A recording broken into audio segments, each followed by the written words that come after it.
نحمده ونصلي على رسوله الكريم اما بعد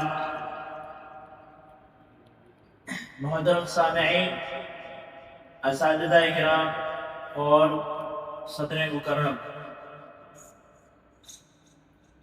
آج میری تقریر کا عنوان ہے دارالعلوم نے دنیا کو کیا دیا۔ میں حیران و پریشان بلکہ نادم و پشیمان ہوں کہ اس مختصر سے وقت میں ایسے عظیم الشان وسیع و وسیع موضوع پر کس طرح گفتگو کروں۔ سمجھ میں نہیں آتا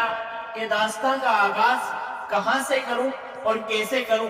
اس کی کن کن خوبیوں کو بیان کروں اور کن کن خصوصیات کو نظر انداز کروں، اس کی علمی سرگرمیوں کا تذکرہ کروں یا اس کے مجاہدانہ کارناموں کی رودات سناؤں،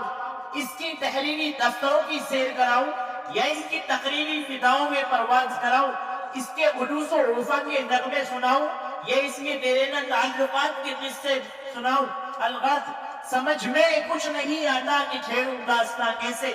حالانکہ ہزاروں نغمے وفا کے ان کی لبوں پہ آ کر مچل رہے ہیں،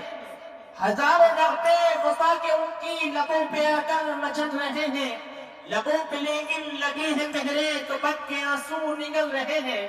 زباں ہے ساکت قلم ہے حیراں بتاؤ کیسے مراد دکھا، زباں ہے ساکت قلم ہے حیراں بتاؤ کیسے مراد دکھا، کہ بحر غم میں اٹھا ہے طوفان تو دریا دریا تہر رہے ہیں۔ سامعین، آج لوگ یہ پوچھتے ہیں کہ دارالعلوم نے دنیا کو کیا دیا۔ بھلا بتاؤ، یہ بھی کوئی پوچھنے کی بات ہے؟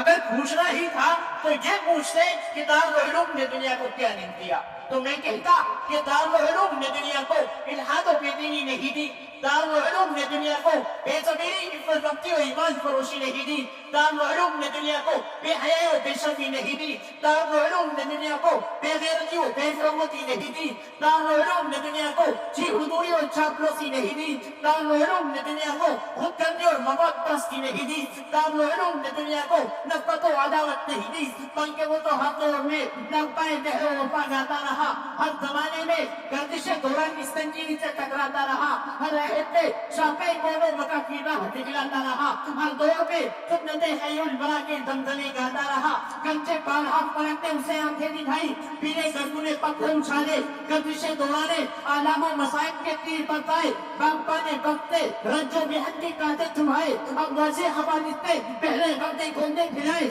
مگر اس جوش جنوں کے دیوانے بے کرے آشمتا زری اور ستائش کے خریدار نے ان تمام سکینوں کو نظر انداز کرتے ہوئے اعلان کر دیا کہ تیرے عشق میں میں نے کوہ غم سر پہ لیا جو ہو سو ہو، کہ تیرے عشق میں میں نے کوہ غم سر پہ لیا جو ہو سو ہو، وہ عیش و نشاط زندگی چھوڑ دیا جو ہو سو ہو، اے طوفان تندوں تیز جاؤ ہمیں سمجھاؤ مت، اے طوفان تندوں تیز جاؤ ہمیں سمجھاؤ مت، کہ بحر غم میں دل کا سفینہ ڈال دیا جو ہو سو ہو۔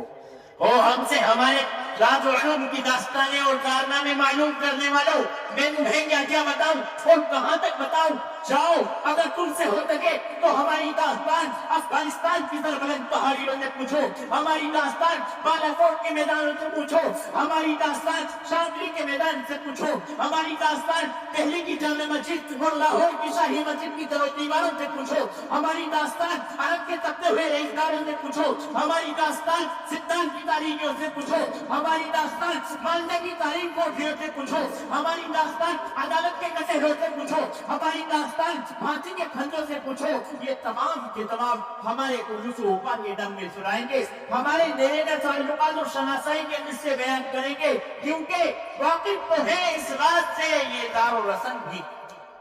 واقف تو ہے اس راز سے یہ دار و رسن بھی، ہر دور میں تکمیل وفا حق سے ہوئی ہے۔ حضرات، کیا یہ سچ نہیں کہ دارالعلوم کے مبارک شکم سے ایسی بے نظیر شخصیتوں کا ظہور ہوا کہ جن کا قلب و جگر اسلام کی عظمت سے معمور تھا، جن کا دل جذبہ جہاد سے سرشار تھا، جنہوں نے اپنی زندگی اسلام کی سربلندی اور اعلیٰ کلمت اللہ کے لیے وقف کرنی تھی، جنہوں نے ہر موڑ پہ امت محبوبہ کی رہنمائی اور دستگیری فرمائی ہے، جنہوں نے ہر زمانے میں باطل طاقتوں کا مقابلہ کیا، ہر زمانے میں شیطانی پنجوں کو مروڑا ہے، جب بھی کسی باطل نے سر دوبارہ وہ ان کے سروں پر صاعقہ الہی بن کر گر پڑے ہیں. جب بھی باطل نے حق کو چیلنج کیا انہوں نے ان چیلنج کو قبول کیا. جب بھی باطل میدان میں آئے انہوں نے جم کر پوری طاقت اور بے خوفی سے باطل کا مقابلہ کیا. انہوں نے جانے تو دے دی مگر باطل کو کبھی پیٹ نہ دکھائی, تک تو کٹا دیا مگر پتھر اسلام پہ کبھی نظر نہیں بھولا ہونے دیا. اور سارے عالم میں سارے لوگوں کے سامنے اپنی شرافت اور صداقت, شجاعت اور جلالت میں پرچم نصب کرتے ہوئے یہ اعلان کر دیا کہ باطل سے دبنے والے یہ آسمان نہیں ہم, باطل سے دبنے والے یہ آسمان نہیں ہم. سو بار کر چکا ہے تو ابتہا ہمارا, توحید کی امانت سینوں میں ہے ہمارے, توحید کی امانت سینوں میں ہے ہمارے. آسان نہیں مٹانا نام و نشاں ہمارا, ہمارے